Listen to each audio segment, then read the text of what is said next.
Good morning and welcome to the Earl Ingram Show. As always, you can join us at 844-967-2789.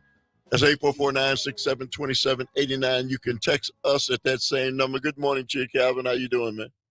I'm doing pretty good, Earl. How are you? All right, man. You got your ark built for this evening? No, not quite. I'll just hope that my house holds up. Actually, you better pin it down. I was in the drive out here. They said heavy rains and winds up to 75 miles an hour. Yeah, it is going to be pretty tough sledding for today and this evening, especially where they expect the in Milwaukee and in that area, the evening is going to be deluge. But in kind of northern Wisconsin, this morning they're going to be getting some really tough winds and rain and possibly hail and all of those different things. So by now, you know that voice. That's Sandy Williams, my co-host. Good morning to you, Sandy. How you doing? I'm doing well. I'm battening down the hatches. Let me ask you. Let me ask you. You see that weather in Texas and weather across the nation. You know, it's early for hurricanes and tornadoes, right? I mean, normally that stuff. Well, apparently, and the other thing that's happening, I guess, is that storms are becoming surprise storms where they spring up unexpectedly. Even with our technologically advanced meteorology, we have surprise storms, which I think is another aspect of this whole global climate change thing. You know, when you look, Sandy, at the destruction that's happening in these things, and we had this argument and debate about how much money we should put in FEMA. Remember, it wasn't so long ago. There are people who wanted to cut the FEMA budget. Yeah, people want to cut the FEMA budget until it happens to them, right? Right. Until the disaster is local. Uh, but one other thing. This is kind of weather related. I noticed. I saw a video of Western Springs, Illinois, and cicadas. And we are going to escape this, but it was pretty creepy. It was like 2 inches deep. Oh, really? Cicadas around the tree. That these things crawl up out of living in the roots of trees, and wow.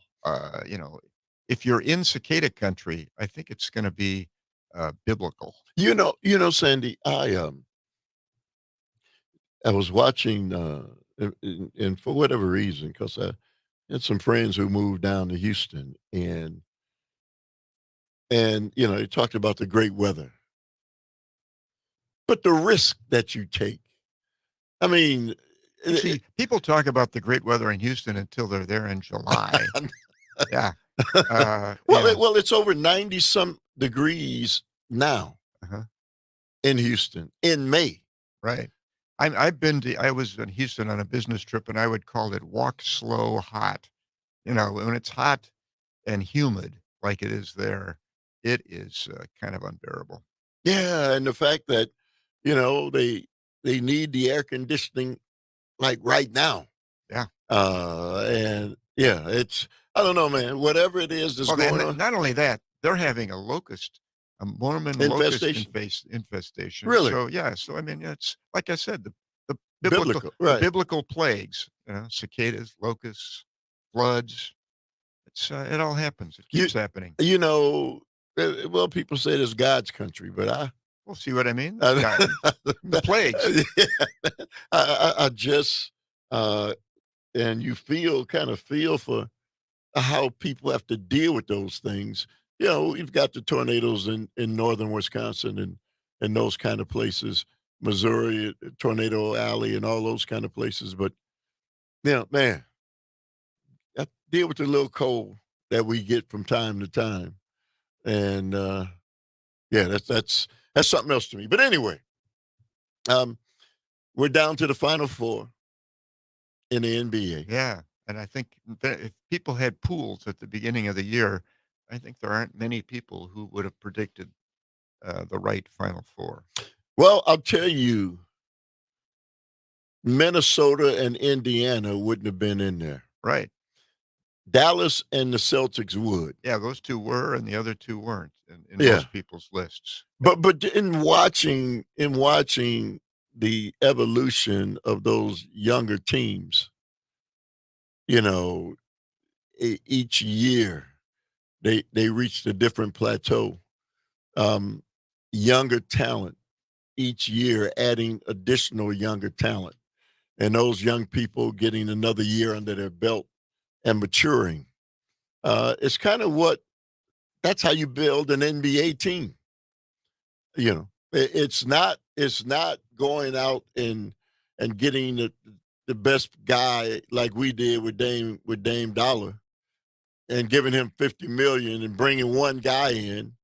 Um, that doesn't work. Well, it depends. I mean, we were there 8, 10 years ago. We had when uh, Giannis was 20, And Middleton was young. Middleton was one. We had a young, uh, we had a very young roster. Now we've got the oldest roster. It's just that we rode with our stars, signed them up for the long term, and now we're at the tail end of that cycle instead of the front end of it. So that's the difference. But I'll tell We you, didn't win the championship, but the once, right? And so I think we're in for a next phase. I'm excited about these playoffs. I'm excited. They're going to be very exciting. Both the East and the Western playoffs. I'll be there, and not missing 1 second of it. The talent level is just Well, unbelievable. the NBA playoffs are different than the NBA season in so many ways, and the intensity of them, the physicality.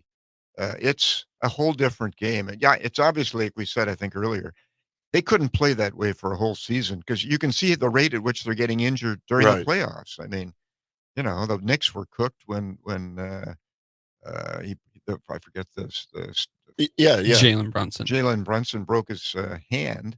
That's a violent game. Well, the Knicks were down. Thank you, Calvin. That's Yeah, good. well, It's the, like a the, the Greek Knicks were chorus. down. The Knicks Right. were down 4 players, Yeah. 4 of their starting players. Indiana was fortunate they caught the Bucks during the time that the Bucks were injured. Yeah. I think a healthy Bucks team could have beat Indiana. Oh, Um, I think they would have. Yeah. yep, and so they caught New York at a time. A healthy New York Knicks team, I think, could have beaten Indiana. So the stars were aligned for them.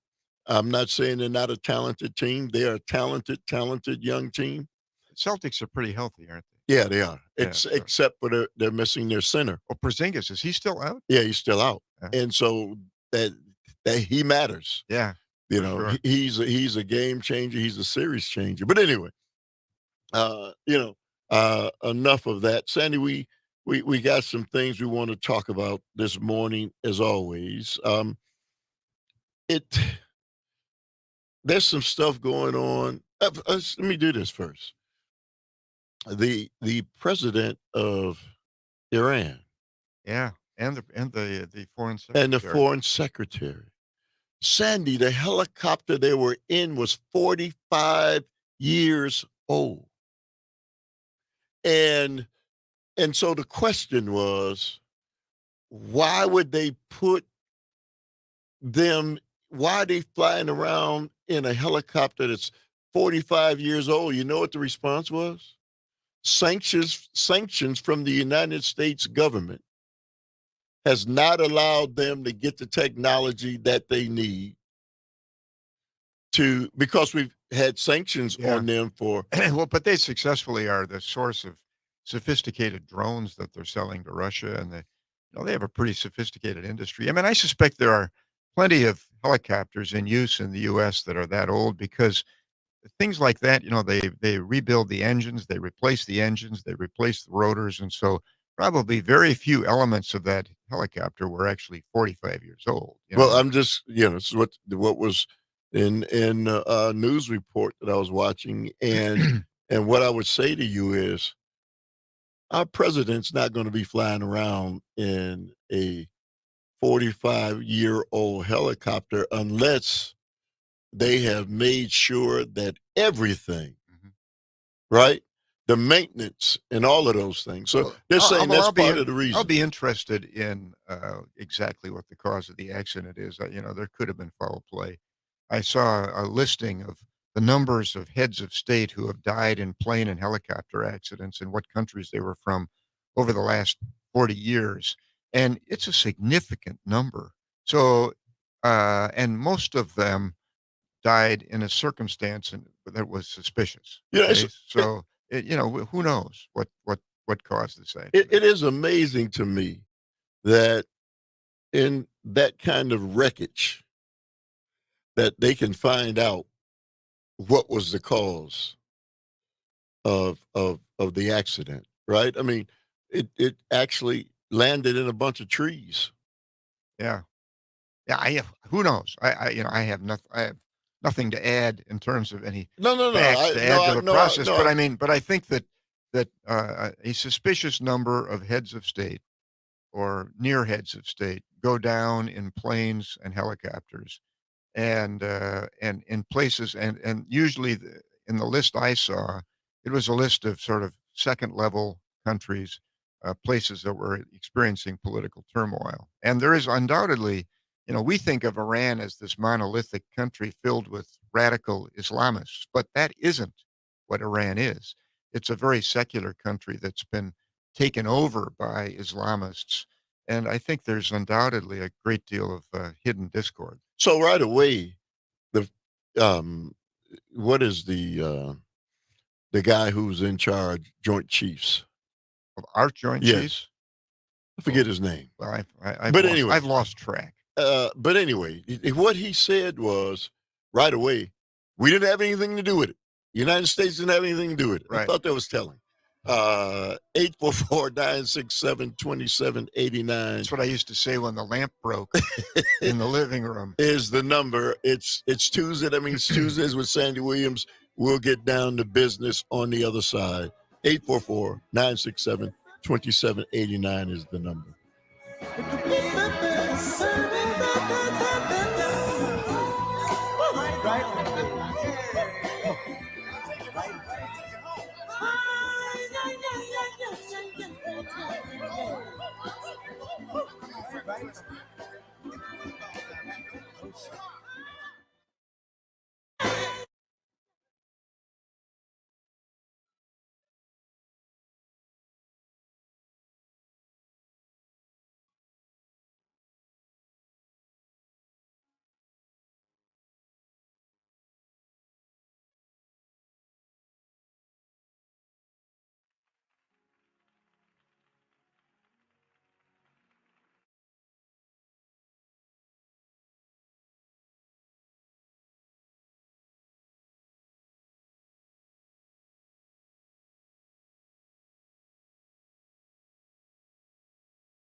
All right. Welcome back to the Earl Ingram Show. As always, you can join us at 844-967-2789. Text us at that same number. It's Tuesday. That means Tuesday is my co-host Sandy Williams. And Sandy, you have the music for this morning. Sounds like Aretha Franklin and Amazing Grace. Yeah, there's Aretha. Yeah, so Amazing Grace. So mother and sister named Grace. So I've always enjoyed that song. But I think we're in a time period here in America where that's what we got to be looking for is grace. And this song is well, everybody in the world has done it. And so I decided I'm not going to do this very often, but we've got different versions of grace that we're going to get today. Well, there's no question that our nation needs grace, to say the least. Um, That was a topic you wanted to discuss as well this morning. So, what's that topic? Well, I just suddenly had sort of an epiphany that politics is a great deal about symbolism. I think Donald Trump would talk about brand. I think it's more symbolism, and I think that candidates tend to become symbolic of something.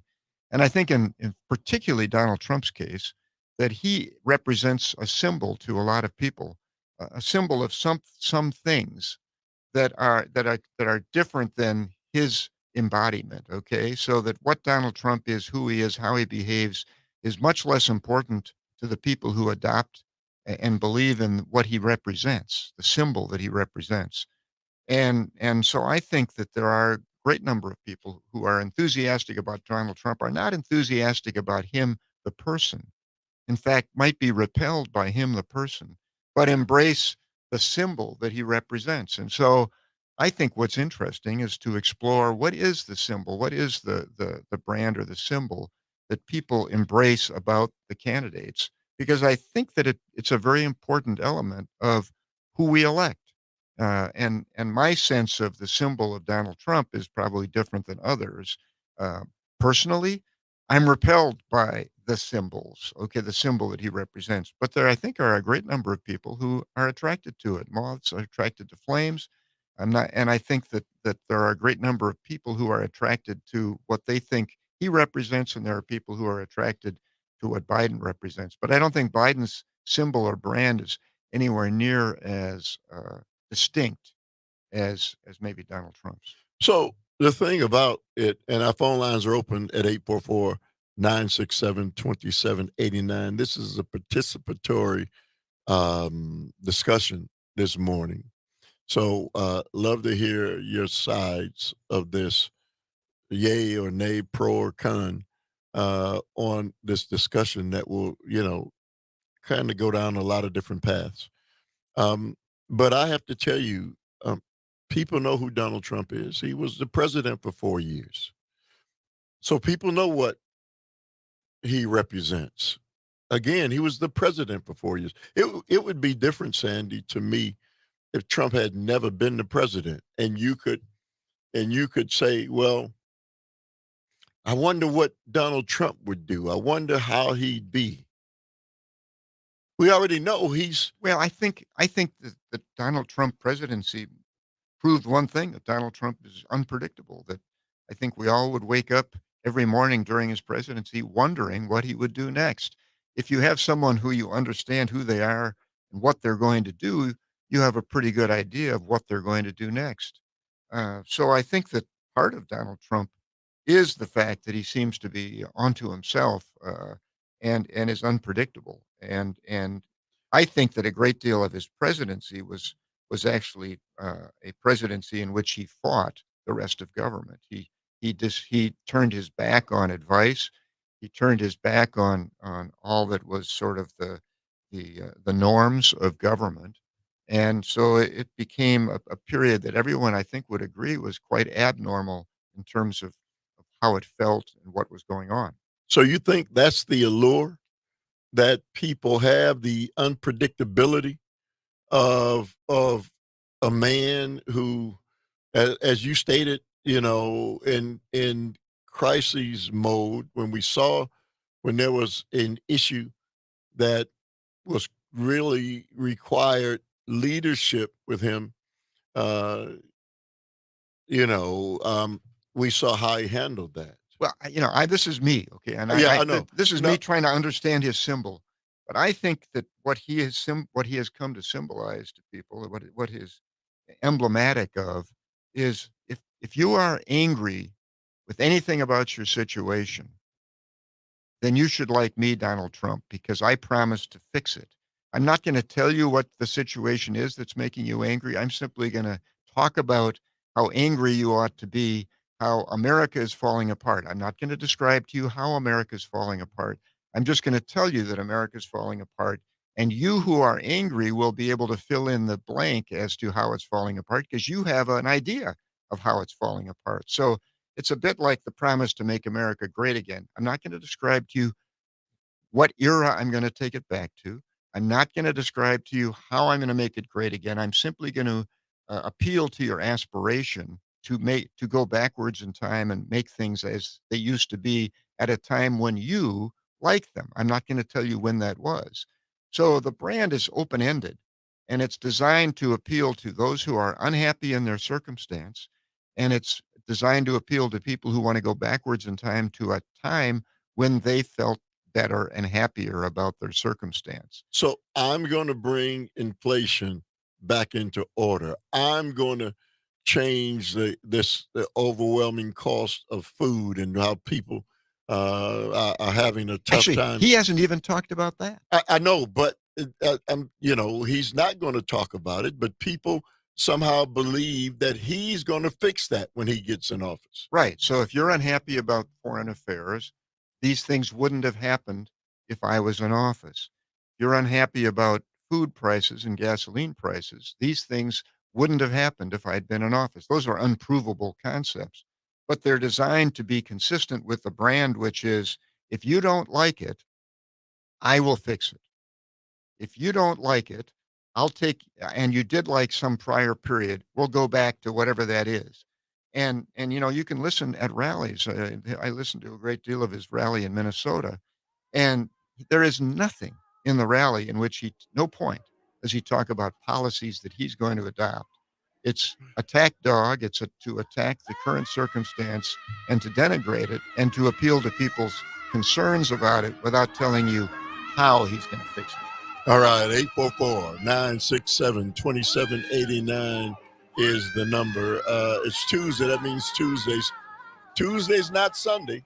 This is not Sunday morning church, but Tuesday with Sandy Williams and you.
think Oregon, Well, you know the young man I'm raising, Jamari Harris, if he knew that this was on right now, he'd be listening. absolutely. Yeah. As a matter of fact, we are going to every Tuesday we go to Celtic uh, practice. I know. I remember how that started. Yeah, right. Well, all right, 844-967-2789 is the number. It's Tuesday. That means Tuesdays with my co-host Sandy Williams and you. Uh, I'm looking at Johnny Watermelon. He says, don't cut that Celtic music off. We're looking for amazing grace this yeah. morning for all of us listeners and the country at large. So we're talking, Sandy, about subject that you want to talk about. Our phone line's open at 844-967-2789. Refresh the memories of those listening. Well, I'm trying to figure out what it is that because I think that a great deal of politics has turned into symbolism. What does a candidate symbolize to people? Because they're in pursuit of some process in their mind that relates to what is symbolic, what the brand is. Donald Trump would talk about the brand. What is my brand? But I think that people react to symbol. We react to it in music. We react to it in art, and I think in politics as well. And so I'm interested in what it is that Donald Trump symbolizes to people that causes them to be highly attracted to what he symbolizes, whether or not they are highly attracted to him as a person, and what the elements of it are. Well, what because there isn't much policy that we talk about it. The people who are they're highly supportive of Trump tend to be talking mainly about the things they don't like about the alternative, that Joe Biden. They talk about how the country can't stand another 4 years of Joe Biden. I don't understand the elements of the problem associated with that. And I think that many times when we are supporting a symbol, we have trouble putting into words what it is that actually we're attracted to that symbol about. Well, especially when the symbol is Donald Trump. Let's go to Doc from Milwaukee. Good morning to you, Doc. Thank you for the call. You say what? Good morning, gentlemen. I got a question for Sandy. Everybody knows that most people vote their pocketbook, and I have spoken with two friends of mine, one who is on the far right and another who has always voted Democratic. And I spoke with him yesterday, and he said he was a little conflicted about the upcoming election because he said when Trump was in office, his 401k was doing amazing, and the other gentleman said the same thing, and I just kind of wonder. They're willing to overlook all the nasty baggage that Trump brings with him because they think that under Trump, their pocketbooks are fatter. Well, And well, actually, I just was wondering. that's surprising to me because I think the stock market has gone up. It is now at Over 40,000, which is twice what it was just a limited number of years ago. Its rate of increase hasn't been quite as great as it was at the time of the sugar high caused by the tax reduction during Trump, but it's gone up from the time that from the time that Biden took office till now. It's gone up just as much as it did under the Trump years. So I'm surprised that people are worried about their 401ks because we've had a very long bull market, and the bull market has continued under Biden. Okay, so then they're only telling me half of the story, is what you're saying. I think so. I mean, I think maybe that's why I say that I think people who are attracted to symbols have trouble verbalizing and tend to find reasons to support to describe why they're supporting someone without being able to necessarily verbalize it. Because I do hear a lot of people who are negative about the current administration talking about how it's been, terrible, and yet I have trouble finding people able to list the ways in which it's been terrible apart from a period of inflation that we experienced. Sandy. So here's what I'll never understand, and so Joe Biden is blamed for the high inflation. Joe Biden is blamed for the high food prices. Joe Biden is blamed for the you can't say the lack of employment. He's blamed for the housing shortages. He's blamed for the price of housing. He's blamed for things that I'd have to ask those people on the other side, do you really think that if Donald Trump was the president of the United States right now, all of those things that I just mentioned would be different because Donald Trump himself is the president of the United States? What would they base that on, Sandy? Well, I think it's the unprovable, right? It's the assertion. So again, I think it's if someone is symbolizing to you something that is striking a fundamental chord in you that somehow you're drawn to, you might have trouble identifying the actual reasons why you're so drawn. Much like I said, a moth is drawn to a flame. It's a disastrous outcome, but it's something they can't resist. Uh, I think when you're attracted to a symbol, it might be hard to actually verbalize and rationalize in your own mind what it is exactly that attracts you, and so you reach.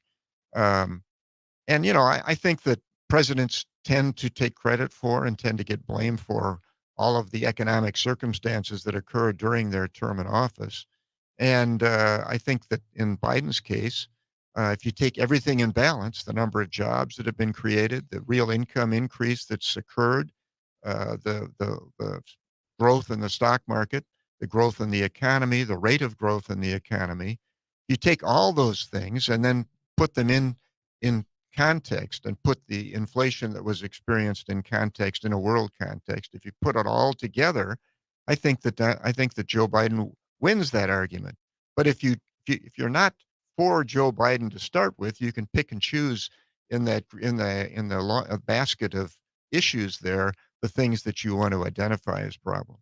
Sandy, when I and before we go to the phone lines, I always measure uh, what's happening with the president and the time that they're in office with a president named Jimmy Carter.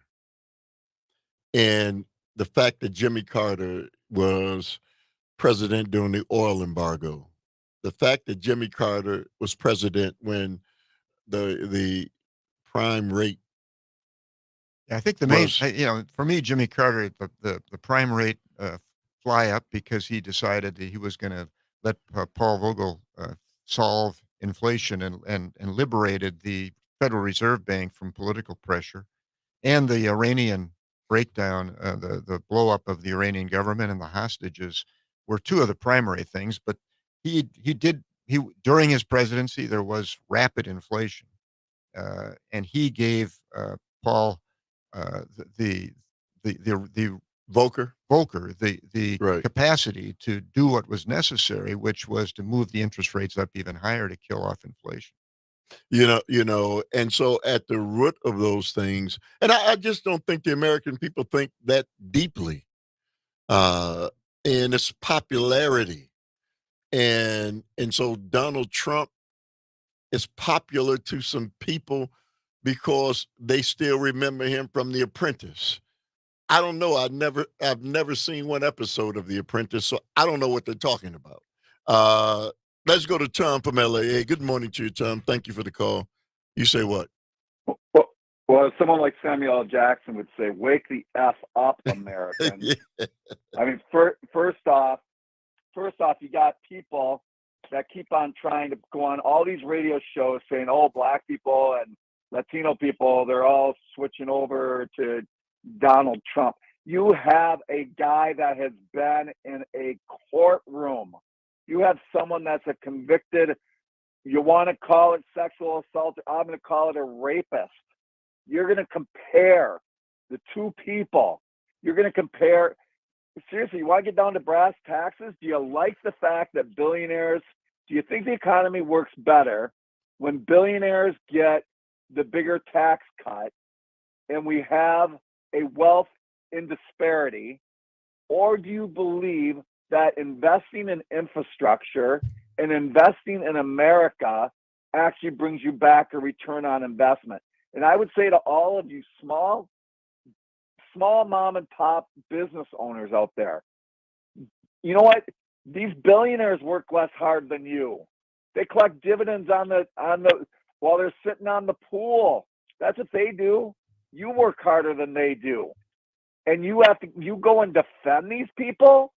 You don't defend someone like Joe Biden, who is a person that has actually worked for years and years for the middle class. You're going to go with someone like a Donald Trump that just gives Mar-a-Lago and filthy richness, and I mean, doesn't even, you look at a Super Bowl years ago, and he's like making fun of the American national anthem. You people are sick. I'm sorry. You guys I've gotten to the point where I'm done with you people. And I hope for all you people out there that aren't in that toxic way, actually care about your future and your kids and your grandkids.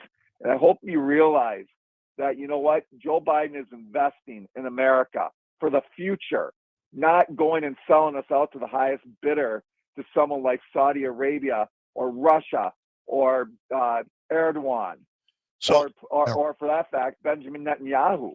so Tom, Yeah. thank you very much for those poignant words. Well, Tom is someone who's obviously repelled by the symbol that we're talking about, and I think that's what's happened. We've got a symbol, a person who is symbolic, and some people are repelled by it, and some people are highly attracted to it. And the question in my mind is, what are the people who are attracted to it seeing within the symbol? What is it that attracts them? And that's something I don't understand because I'm not one of them. So it's something I have to try and project. So this is an article in today's USA Today. I think that's important. It's telling. I'm going to read a couple paragraphs of it quickly because I think it needs to be heard. Biden's poll numbers are awful. America, brace for a Trump victory in November. The hard reality is that the southern and western swing states won by the president in 2020 are drifting further into the former president's column. Chatting with a relative last weekend, I felt a twinge of optimism about the presidential campaign. Don't worry, it was fleeting. The relative in question voted for Donald Trump twice. How many people in this listening audience have had this same conversation with their relatives? The relative in question voted for Donald Trump twice, but her politics are anti-left, not MAGA. She worries about crime and inflation, as most of us do. She resents Joe Biden for not caring about the border. She loathes the pro-Hamas campus protesters, but she was alarmed by what she heard on Saturday night.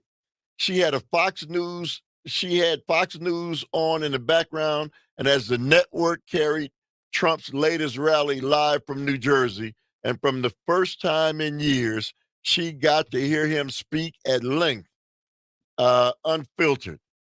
He was ranting and raving, she complained, taken aback.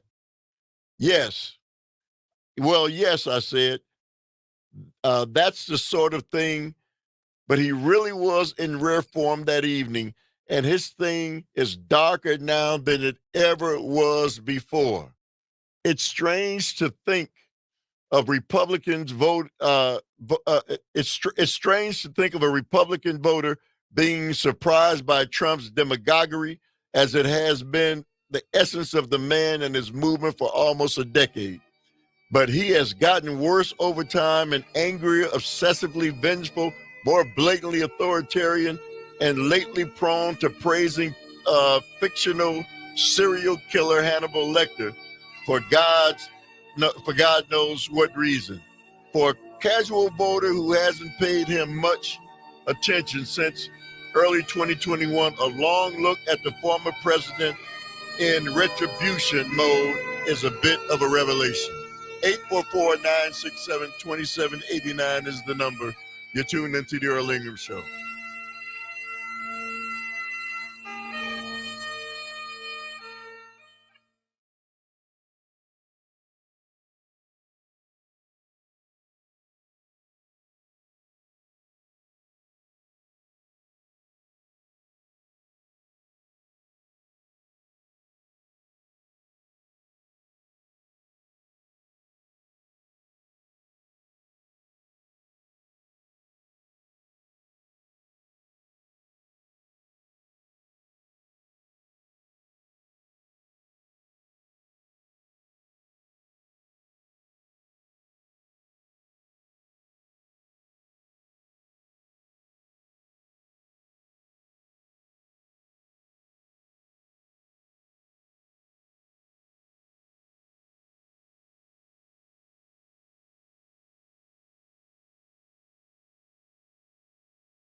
Let's sing hooray.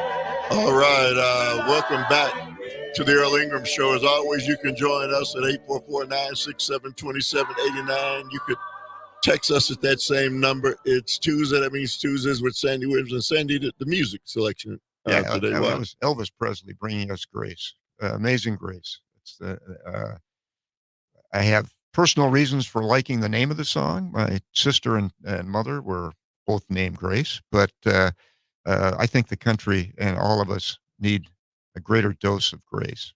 So, Sandy, I was reading a little bit from this article before, we had that short break, and I think it's such an interesting article. I'm going to read a couple more paragraphs, and then we can, and because I think it points out why people and their family members and their loved ones who they have these conversations with, as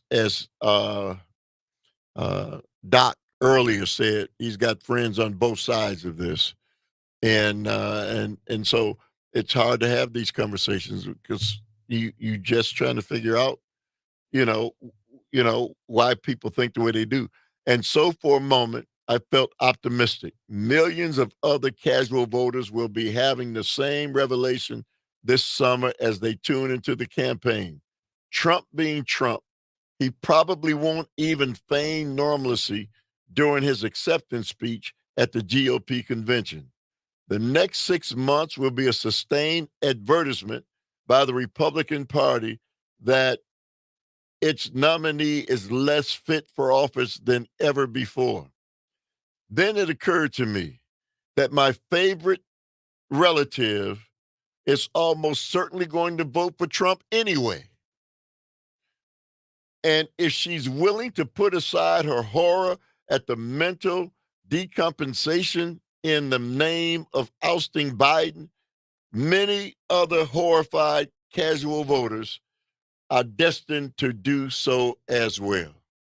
See, that's my point. I think that Biden symbolizes something to people. For some people it's positive, for some people it's negative, and the same is true for Trump.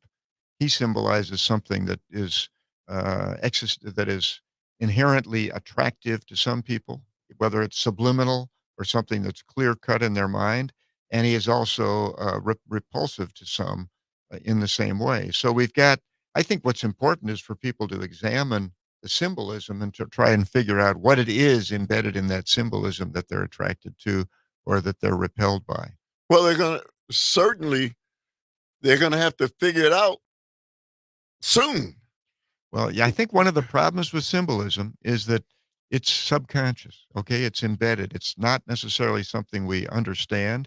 I think it's one of the reasons why people get defensive when they're pressed about why it is they favor one of the candidates, because they might not understand it clearly themselves, but they know it's an emotional attachment and not necessarily, and I don't mean emotionally attracted to the individual, they're emotionally attracted to the symbol, okay? Because the individuals might not necessarily be attractive even to the people who are voting for them. I'm really amazed at my next caller, Mary from Wauwatosa. She generally doesn't get involved in politics at all. Uh-huh. But here she is on the phone. Good morning to you, Mary. How you doing? I can't believe you're calling in on this subject. Gosh. Yeah, good morning, gentlemen. The symbols are important, and the symbol that I hope people will start taking notice of is that of climate change and global warming, and the threat that it poses to we here on Earth, encroaching world hunger, destruction of the planet through these extreme weather events. If people take a look at the coverage of water on the planet, 71% of the planet is covered in water, and only 3% of that is fresh water, through glaciers and then underground and, our dear Great Lakes. So I'm hoping that, this symbol is going to become recognized by people and, people be able to take action within their ability. So Mary, let me ask you, because what you just stated clearly is more important than all the rest of that foolishness that people are being fed with. And so they're not getting the information about what you just talked about. You turn on the nightly news, they're not talking about what you just talked about. They're talking about these other things, and that's what people, Sandy, are being, you know, inculcated with. Well, I kind of think that people at this point have adopted an attraction to a symbol and have stopped listening to the facts, and at least I worry about that. And I guess if I was hoping to excite with this conversation of people, self-exploration by people about what it is that they're attracted to and symbolically about the candidate they're attracted to, or what it is that they're repelled by in the symbolism of the candidate that they don't prefer. I think, Sandy, that, and before we go to the phone lines, I think that people are embarrassed. Some people are embarrassed by the fact that there's somebody that they're supporting, and they don't want people to know that they're supporting this person. And so if Well, I think it, one of the ways you overcome that is to decide that the other candidate is so terrible that your version of terrible is the lesser of two options. And I do hear a lot of people talking like that right now about the campaign. I'm going to vote for this guy because I can't possibly vote for that guy. Okay. And I think at that point, these people are embedded in symbolism, possibly rather than facts. Sandy, I would say to people, I don't have any problem. I'm voting for Joe Biden, and I voted for Joe Biden before. No way could I vote for Donald Trump under any circumstances. And I can say that publicly. But I know people who are going to be supporting Trump who may not want to even say that outwardly. And that's where I think it's an issue for me. You should be able to, from the top of the mountain, say, this is the person I'm supporting, and these are the reasons why I'm supporting them. Shouldn't you? Well, I think so. I think Trump has made it particularly hard because he hasn't really talked about anything very specific for someone to point at other than to talk negatively about the option. All right, 844-967-2789 is the number. Our phone lines are open. On the other side, we'll continue the conversation. It's Tuesday. That means Tuesday with my co-host Sandy Williams and I. Oh, now I see was blind, but now I see.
All right. Welcome back to the Earl Ingram Show. As always, you can join us at 844-967-2789. You can text us at that same number. It's Tuesday.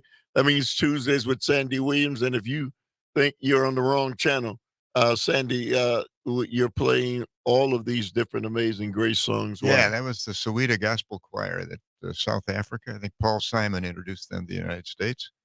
But yeah, looking for more grace. So you're playing these songs because? Yeah, because I think one thing we all need is more grace. I think going into this election time and whatever happens after the election, we're going to all have to reach out for and find more grace, civility, respect. Before we go to the phone line, Sandy, you and I have been around for a while.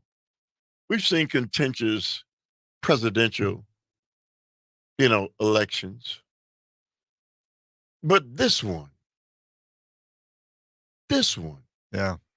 I don't recall in my lifetime any to compare with the emotions that this one. Well, we're going to find out, but I think we better strap on our protective equipment because I think it's going to be a very difficult campaign period, very negative, and we've had trouble focusing on issues. I think we can talk about Biden's brand. I think Biden's brand has been much more attached to issues, and I think Trump's brand has been far more attached to sort of negative circumstances, or at least trying to describe to the public a negative circumstance that will get fixed in uncertain and undescribed ways by the candidate. Let's do this. Let's go to Susan from Kenosha. Good morning to you, Susan. Thank you for waiting. You say what? Well, I want to talk about the elephant in the room. And the elephant in the room, and this is how I see Donald Trump, is I see him as a narcissistic white supremacist. And I think that the majority of the white people in the United States are all afraid that with all these immigrants and people from all the country, that they're going to lose control. And you see this in how they talk about women and going back to the 1950 and the abortion problem and so on and so forth. And this is my take on all this. As long as he plays to that caliber of person, he is going to get their vote. They don't care about how well the country is doing, what Biden has done for this country, and it doesn't matter to them. They're just afraid. And I'll tell you, not too long ago, I took a test. I went to one of the universities, and I won't tell you which one, but they wanted to see where your mindset was. And the computer would tell you your mindset. They would tell you if you were white, if you were Hispanic, and what age group you fell into. And the computer identified me really, and I said they were absolutely right. And I'm a middle-aged Black man. So there you go. All right. Susan, thank you very much, as always. And listen, we've got women on the line, and I'm thankful for that, because it appears that men don't want to have the conversation. But at the root of all of this, I think, those who are supporting Donald Trump, a lot of men, and so a lot of white men. And so, the fact that they're not calling, but women are, I think that says something. Let's go to Lynn from Oconomowoc. Good morning to you, Lynn. You say what? Thank you for taking my call, Earl. I just have a question. I brought it up on one of your other shows that the Republicans are attacking Social Security and Medicare. And when I say that, Senator Ron Johnson has called Social Security a Ponzi scheme, right? And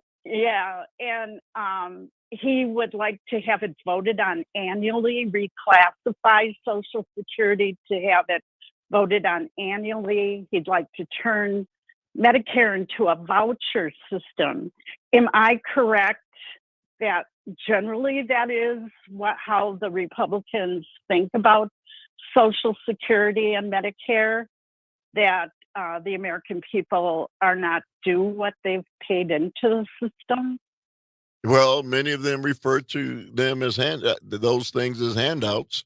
And what I've never been able to understand is why, whether you're a Republican or a Democrat, Social Security and Medicare is a key lifeline to the aging population of this nation. And for those of us who either have not had a job or have not been astute enough with our money that we were able to save it, enough of it, and put it where it should be, that it could work for us. And Social Security could be something that is an add-on and not a lifeline. Yeah, I think it's safe to say that even though you hear people, conservative people, who think that that's a handout, it's much more than that. Sandy, you want to respond?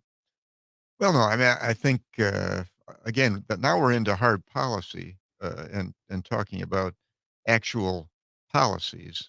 I think that what I'm interested in is the underlying symbolism and what it is that someone represents. I think Mary came closer to talking about that issue when she talked about the elephant in the room, because I do fear that there is that elephant in the room that's part of the symbolism, and I'd be interested in people the evaluation by the people who are both attracted as well as those repelled by each of the candidates and their symbolism. Lynn, thank you very much for the call. I think Susan, you know, uncovered some things, and she said some things Yeah. that, are kind of, unsaid in all of this. Oh, I'm sorry. Was it Susan? Yeah, Okay. Yeah. Susan. Yeah. Yeah. And so she really said some things that probably at the root of a lot of it is those things.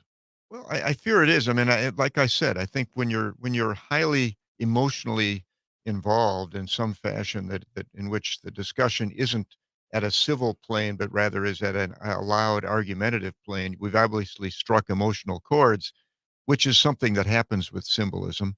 And so then my question is, okay, what are these emotional chords? What are the things that seem to matter at that level? And I think that's one of the important things for us to evaluate. All right, let's go to Gene from Eau Claire. Good morning to you, Gene. You say what? Great show. My favorite song, Amazing Grace. Thank you so much. Favorite song in the whole world. Um, I love this emotional chord and symbolism, but I think too is we need some concrete type things, and that is we have seen Joe Biden almost my entire life. Joe Biden has gone to work every single day for the people. I have never seen him lie to people. I've never seen him try to take money for himself. I've never seen him worry about Joe Biden. And I've seen Donald Trump, and I've seen Donald Trump poke fun of people who have disabilities. I've seen him rile up crowds live. I've watched him live. I've also watched him stand and lie to the people about him losing the election and getting the crowd together. I watched him order people to go down or they're going to lose their country. I've seen Donald Trump and people who worked with him not wanting to be bothered in the mornings with anything. He did not want to read reports, and people who work for him said, you just have the bare necessity because he gets mad and he doesn't read things. I saw Donald Trump live with NATO and pushing people out of the way, other world leaders, Yeah. shoving them, So, going after women and picking on women leaders. I'll tell you one thing. I don't need a symbol. That is the man. That is the man. I saw people who I used to respect, Republicans, kowtowing kissing his feet, and that is a symbol. But oh, he's the greatest thing. Oh, you're the greatest thing. Just after they ran down their wives and their families and lied about him, and they're still saying, "Oh, Donald's the greatest president, but please pick me as vice president." People, wake up! This isn't a movie. This is real life. These people are responsible for everything in your life, one way or another. Either they care about you or they don't give a you know what. That's my position, and that's my symbolism and concrete things that we need to think about. Thank you so much, guys. This is so important. I've never seen anything like it in my entire life. I'm glad you picked. I'm glad you've picked feet to be the Yeah. things that they were kissing, because there's some choices to be made there. You know, she pointed out some things that you somehow may have forgotten. And yeah, I remember Donald Trump, as she talked about walking through, pushing leaders out of the way. Hey, get out of the way. I'm Donald Trump. I mean, just some things about him that you almost forget. And so we've seen that, right? Yeah, and I guess part of my ulterior motive for describing this as a symbolism is to cause people to try to evaluate the facts, the actual facts, and weigh them against whatever this emotional attraction is, that is this sort of visceral attraction to symbols rather than an intellectual attraction to issues, and to sort between those two things. And I think it's going to be very important for this in this election for people to move from visceral into factual. All right, 844-967-2789. Text us at that same number. It's Tuesday. That means Tuesdays with my co-host Sandy Williams and you.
All right, welcome back to the Earl Ingram Show. As always, you can join us at 844-967-2789. You can text us at that same number.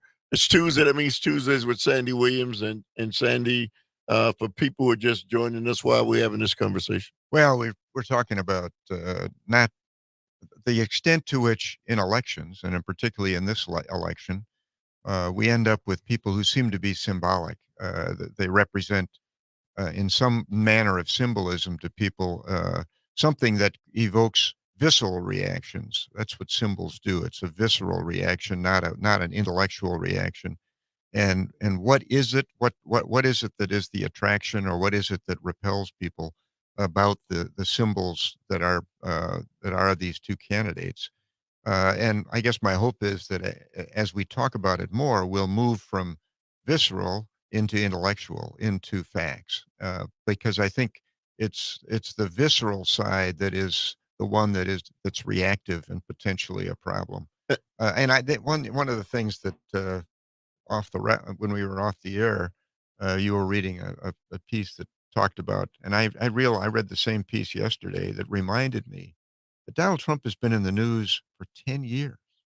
Really, 2015 was the Right. beginning when he started running for office and found a way to be controversial every day, and that has persisted for 10 years. So we've gotten that inured to this process, and that surprised me.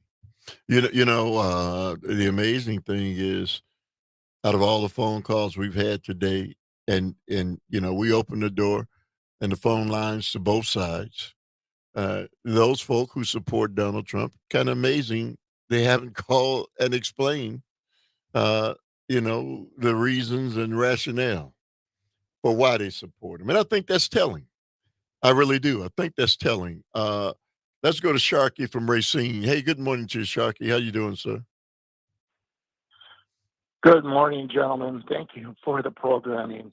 I have to tell you, though, while I sit here at my breakfast table, I'm going to have to wear a biker's helmet because when I hear some of these things, I'm just hitting for the ceiling, and I don't want to hit the ceiling fan.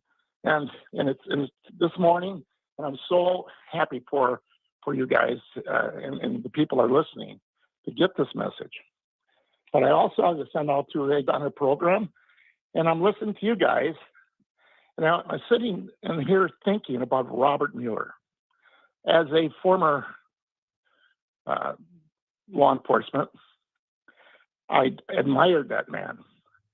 But what disgusts me here is I'm saying now, let's open it all away. The Mueller report, open it completely, as best as completely can be, of the Mueller investigation, and go after the guy that has been the fixer since Mr. Kennedy. And between there and the current former president, it's disgusting. I'm rabidly mad all the time, and I'm trying to keep my emotions under control because I'm looking at this and looking at this and looking at this.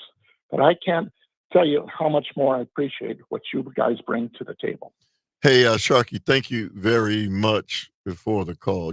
Sandy, um, the thing that bothers me the most about the outcome of this election is the real damage that's going to be done, uh, either on one side or the other. Damage is going to be done, and let's say Donald Trump wins. There are going to be people in this country who are going to be so frustrated and turned off by this government and by their fellow countrymen. How could you allow this to happen?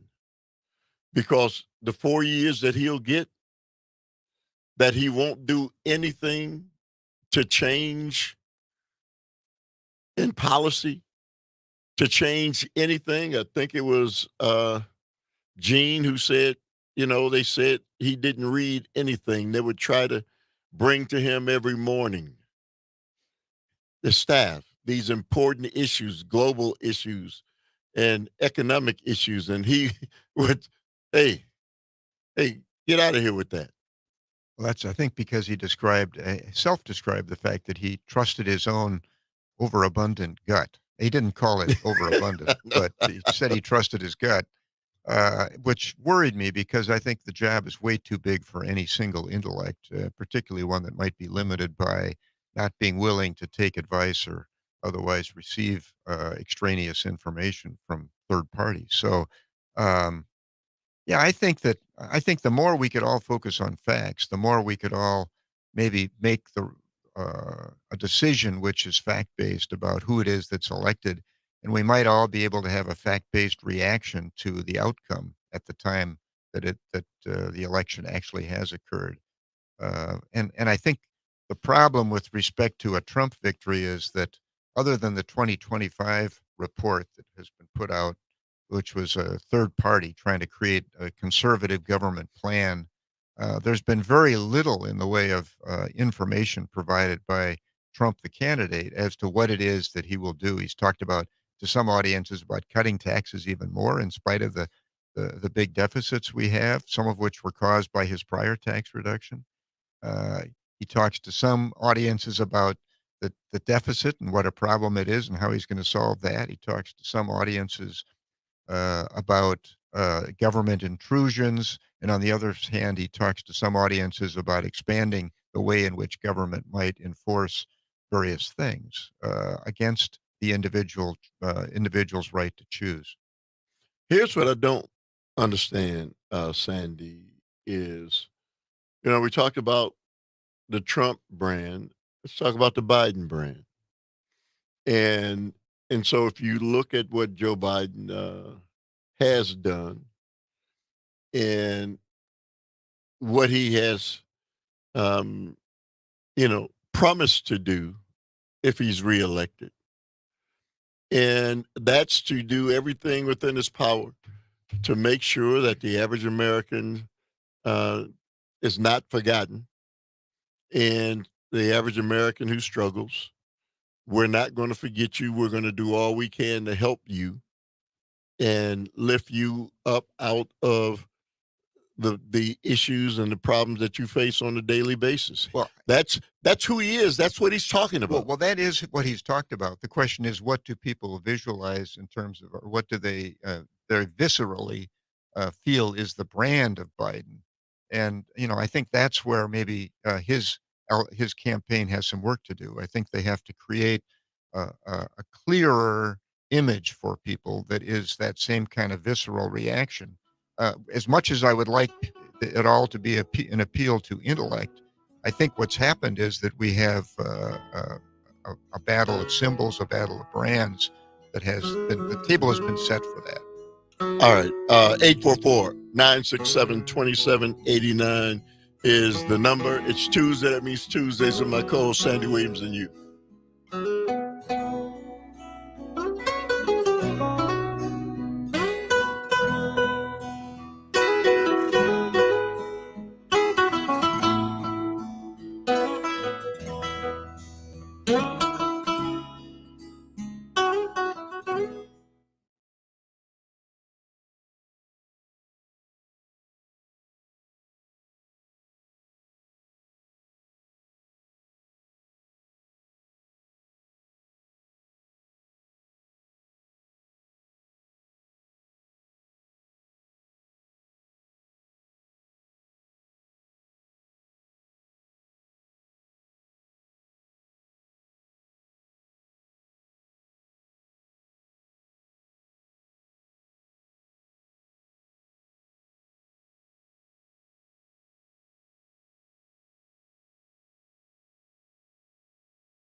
walking,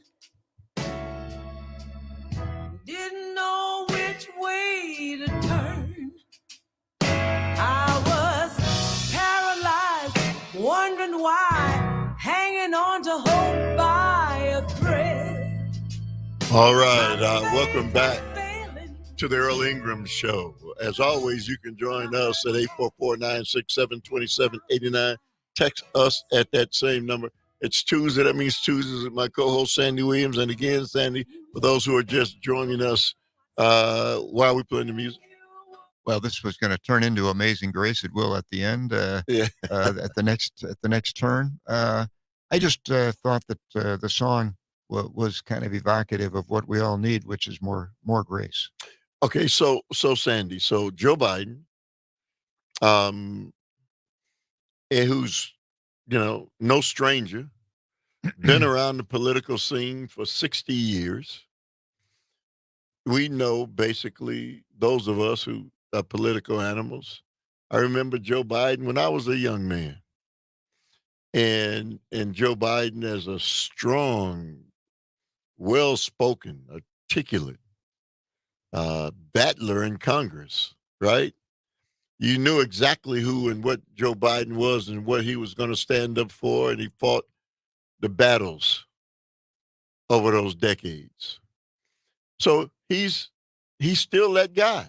Well, I think he is, but I think in this context of the campaign, the people who support Biden would like to create a brand or a symbol for Biden that is that guy. I think the people who are opposed to him would like to paint him with the symbolism of being the figurehead for the liberal elite left establishment, the leftist, the woke. I think woke has gone to sleep a little bit in the political movement and has moved into some other issues, some of them ephemeral, like this kind of Eastern elite, but it's also, they're painting him, I think, with campus unrest and the notion that he must represent something like what it is they don't like about Harvard and Columbia and Penn and the Eastern elite establishment schools like that. And when you listen to the people who want to talk about the campaign and the issues, they tend not to talk about issues as much as they like to use code words, elite being a primary one, that to paint the opposition. And I think it plays into this whole sense of antagonism towards the current situation. If you feel afraid of your circumstance, or if you are angry about your circumstance, then the Republican Party wants to attract you. Sandy, if you and look at Joe Biden, and we're talking about his brand and what he stands for, and let me kind of retract something I said a couple seconds ago. Joe Biden is still that guy he was when he was younger. Well, he's not exactly, because he can't be that guy that he was and be president of the United States. He has to be able to see things, and the president can't see things through one prism. And so when you look at Joe Biden, he's in a conundrum. He has to support Israel. He has to support Israel at the same time that he was supporting Israel unilaterally. He was watching part of his base say, hey, you're not listening to us. So he's caught between this rock and a hard place.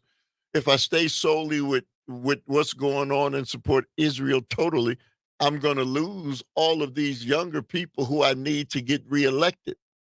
And he starts straddling the fence. Well, yeah, I mean, one of the incumbency provides a lot of advantages. It also has some disadvantages in that you've got to stake out positions, particularly in difficult times and in difficult situations. And you'll notice that the opposition, the Republican Party, are not speaking much about Israel other than to just be critical of the president generally. They're not speaking about what it is they would be doing in his stead. No, they'll never do that. Let's go to Malik from Racine. Hey, good morning to you, Malik. How you doing, sir? Good morning, Malik. How you doing, sir? Yeah, you got to turn down your radio. Thank you, guys. Yes, sir. No, I was calling because I was listening to the show, and the one thing that I'll say is that we can, maybe have difference of opinions on with regards to political views and whatnot, but it is 100% evident that there was no 40 beheaded babies. Yet Joe Biden, he spewed that nonsense even after Israel admitted that that was false. Even the White House went back and claimed that it was false. But Joe Biden never took ownership to that. And then just recently, a few days ago, at a graduation commencement speech, he mentioned that there was a Israeli woman and her child. They were tied up by Palestinian women and a child. Like, he was again regurgitating falsehoods and just trying to incite violence. And with this violence, we had a child just get murdered because of that in America. So that's why for us young people, even Palestinians, we can see through the politics. I think Joe Biden, the only reason why he's had a successful career is because he's the number one politrickster. He knows how to play the game far better than other people. The one thing that I did want to mention, and I'll So leave it at that, is that, let me ask you this. But the other option is Donald Trump. and that's what's even scarier, is that if you look at the Republican nominees prior, when they had the opportunities to vote somebody else in, they were all number one politricksters too. Whether it was Marco Rubio, Ted Cruz, Nikki Haley, Vivek Ramchak, he was supposed to be the black Right. horse, but he was again. They're all politricksters. You look at who's getting paid by the APAC; they're all getting paid. Even Donald Trump got $1 million. That's why, for me as a young person, morally, I can't vote for somebody that's one, inciting violence against Americans. Two, when American journalist Shireen Abu Akleh was murdered by Israel, he didn't say anything because, again, he's on the payroll. He's a politrickster. And, if we're going to be honest about it, we just have to say, okay, look, yeah, maybe we're voting for Cornel West. A third party is going to take away votes from Joe Biden. But you know what? We got to start looking at local government. We got to start, voting in some of the, smaller parties into these smaller positions. We have a guy named Chester Todd out of Racine. He's running for Congress here in District 1. So that, again, he'll probably be the only, if possible, very long shot, but if possible to be in Congress, he'd be the one out of 535. So he can kind of swing things, one way or the other. He wouldn't be basically a paid agent. But with Joe Biden, it's, it's unfortunate that we only have two options, and it's bad and worse. And for me personally, regardless, somebody that advocates and allows for murder and genocide is far worse than somebody that did sexual assault, unfortunately. And that's what's unfortunate about what's going on with our government, is that's the two options that we have. That's how at least young people are looking at it. Well, Malik, thank you very much for the call. Sandy, I will say to you and the audience that Malik represents a strong segment of young people in this country that feel that way. And you clearly heard him state that that he can't see a way that they can vote for Joe Biden, even in the face of knowing what Donald Trump is. And that's the dilemma that the Democratic Party, I don't know how they fix that. Well, I think Malik does represent a particular point of view, and I think that there are a fair number of young people who are, for a variety of reasons, some of being the same as his reasoning and others just having other reasons, who are disaffected in the same manner. And I think disaffection is a big problem, and I think it's a particularly big problem when parties decide to run candidates who are 80 years old, who are Right. far from the same generation, who speak essentially a different language and think in a different vernacular. But I don't know. I think that ultimately people need to analyze the facts and decide who would be better. I mean, I think Don, Donald Trump has made clear what his position with respect to Palestine and Israel would be, and his position would be catastrophic for the Right. Palestinians. And whether Joe Biden has participated in aid to Israel, which has resulted in some bad outcomes, or whether his rhetoric has been what it has been, I still think that if you were going to choose simply on that issue, you'd have to come down with the lesser of the two evils, because voting for Cornel West is simply a protest vote. All right, let's go to Al from Milwaukee. Good morning to you, Al. You say what? Good morning, gentlemen. Both of you said something earlier regarding what would be if Trump gets in office, the damage that's been done. But see, the damage has been done ever since 2015 through the media. The media has been bought, and they are the ones who keep putting his face and his name out here to the point where they won't let us not think about him. And they brainwashed a whole lot of people, the Rupert Murdochs and all these people who support him. Basically, they're the biggest problem we have right now, because for the last, 10 years or more, all we hear every day is Trump, Trump, Trump. To hell with Trump. He's a crook. He's a thief. He is an idiot, and he's not mentally sane. And if they put him back in office, I'm moving to Canada. I'm sorry, I'm gone. Peace. All right, Al. Thank you very much for the call. Let's go to Tom from West Dallas. Good morning to you, Tom. Your thoughts? Good morning, gentlemen. The other caller who is, and Sandy mentioned it after I had called in. So I just want to reiterate, yes, Trump said that he would have Netanyahu finish the job. So if you're faced with a Biden who is trying to do what he can, I mean, Biden, yes, is playing both sides, but he really doesn't have much of a choice. Trump would go in there and just Gaza would be gone. And who knows how many hundreds of thousands of people would now be dead if Trump takes over.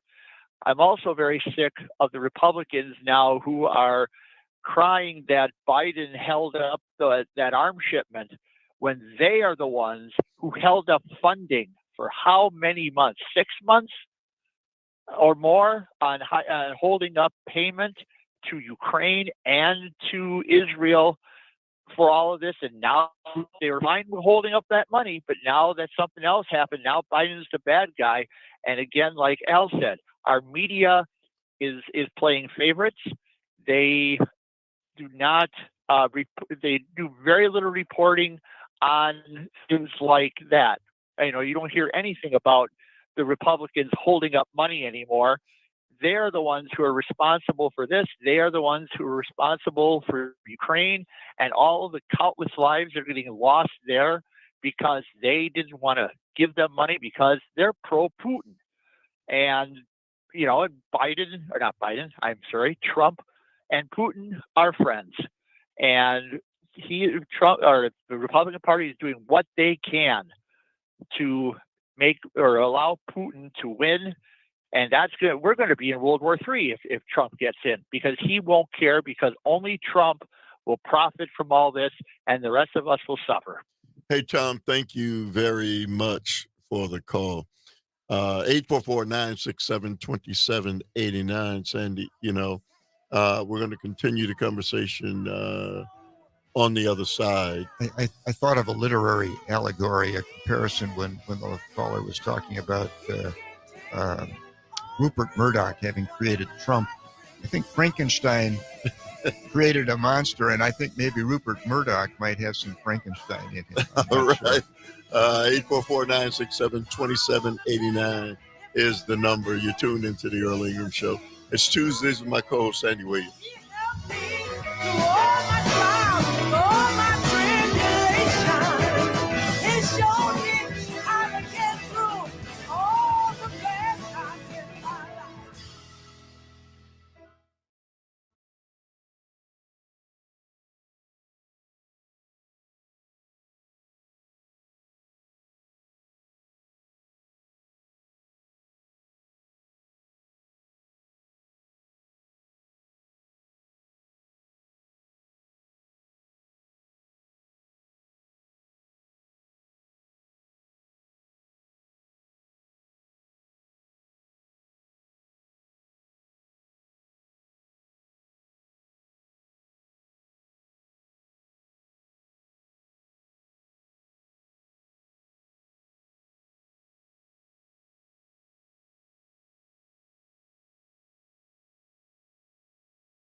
Amazing grace, how sweet the sound that saved a wretch like me. All right, welcome back to the last few minutes of the Earl Ingram Show. As always, you can join us at 844-967-2789. Text us at that same number.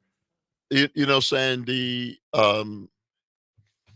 in a matter of a few months, we'll be able to see, the Republican convention in all its, shall I say, glory.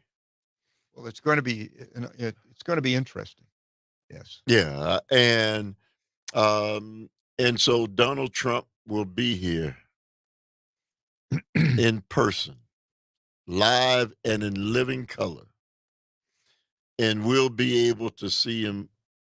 I've had a chance to see him up close and personal. I was going to one of his rallies and was really just blown away just by the pomp of it and the fact that people who were, just enthralled with this guy. Let's go to Bill from Oconomowoc. Hey, good morning to you, Bill. You say what? I'm glad you're talking about the convention coming up. People have to be made aware of, and I'm forming a coalition of people who are doing this as we speak, that we cannot allow a lawless president to be representing our country. He did not believe in a peaceful transfer of power. He's got a record longer than any convicted felon I've ever heard of, between sexual assaults and felonies. We cannot tolerate this for America, and America will not tolerate it. All these massage polls, all these, he's by 6%. Yeah, if he's by 6%, it's still almost too close to call. But you yourself, Earl, had a wonderful point a couple weeks back. Let's tell the country what Joe Biden has done in the last 4 years. Or 3 years, excuse me. It's incredible. Well, so we've done those things, Bill, and yet, we can't be unmindful of the fact that this thing is still too close to call. Well, and what's interesting is there still are shoes to fall, right? I mean, I just had a notice the Trump lawyers rested the defense case in New York, so it's going to the jury next week. He wasn't called to testify, so there will be a verdict in that case. It'll probably be under appeal, but there'll be that to look at. There are various people out there whispering and talking about it's incredible, not probably likely that, but candidate other than Biden actually being nominated. That's, I think, a pipe dream for those who want it to happen, and not likely. But there are still plenty of events to occur between now and the election date. And so there'll be more information to sift through before people actually have to pull the voting lever. And I just don't know how much more I can be honest with you, stomach. To constantly see, Trump on the nightly news, and I think that some of the news outlets, I think MSNBC is ridiculous with 24-hour coverage on Donald Trump and the trial. Who cares? Yeah. Right? I think from this point forward, I would simply urge everyone listening and everyone else to constantly ask the question, why is that, when someone makes an assertion to them, whether it be in support of either candidate. And let's get down to details. Let's get down to facts. And let's avoid looking at it as an attack on the opposing candidate. Let's look at it in support of the particular candidate you're going to vote for, and what it is they're going to do, and what it is that is positive about electing them. And I think if people go at it in that fashion, the outcome of the election is going to be much more predictable. But so when people like Mitt Romney then comes up and says, if I were Joe Biden, I would have pardoned Donald Trump immediately. Well, to be honest with you, I think an argument can be made for the proposition that could have potentially been a strategy to pursue, and it could have been maybe a thing to avoid testing the American system in the manner that it's now going to be tested. So, I think you can flip a coin on whether that was a good idea or not. I don't think that was who would it have been up to. That's a state case, Well, not a yeah, federal the state case. he can't be pardoned out of the state cases, Georgia and New York. He could be pardoned out of the federal cases, and I don't think Romney's a lawyer. I don't think he realized that pardoning Trump from the alleged federal crimes wasn't going to save him from Do trials. do you think that the American people think it's a good idea that we say for political reasons we're gonna. Well, it happened once. Gerald Ford pardoned Richard Nixon to spare the nation the problems that would have occurred from he didn't pardon Nixon saying that Nixon wasn't guilty. He didn't pardon Nixon and absolve him of fault. He simply pardoned him and said that he was doing it to spare the nation the problems. Right, but Nixon was the president of the United States. Ford, uh, you know, after Nixon resigned, Ford became the president. I can understand that, but I can't understand a Democratic president in this instance saying to his competition, a former president, that I'm gonna. Let's say if he could have done that, I don't think that Democrats would have supported Joe Biden in that endeavor. They well might not have. I'm just simply saying that I can understand someone like Mitt Romney making the suggestion, talking about it. There were Democrats who were actually talking about it a couple of years ago as being a potential strategy that would spare the nation and might actually put Biden on the high road. It is true that accepting a pardon has been determined by some courts as being essentially an admission that the pardon was necessary because the crime was committed. All right, that's Sandy Williams. Thank you, Sandy, and thank you always, and all of you, the listening audience, for chiming in. Thank you, Calvin. Up next, Jane Madnair on air, and Greg Bach. You've been tuned into the Earl Ingram Show. Miss out, it's a the red, like me.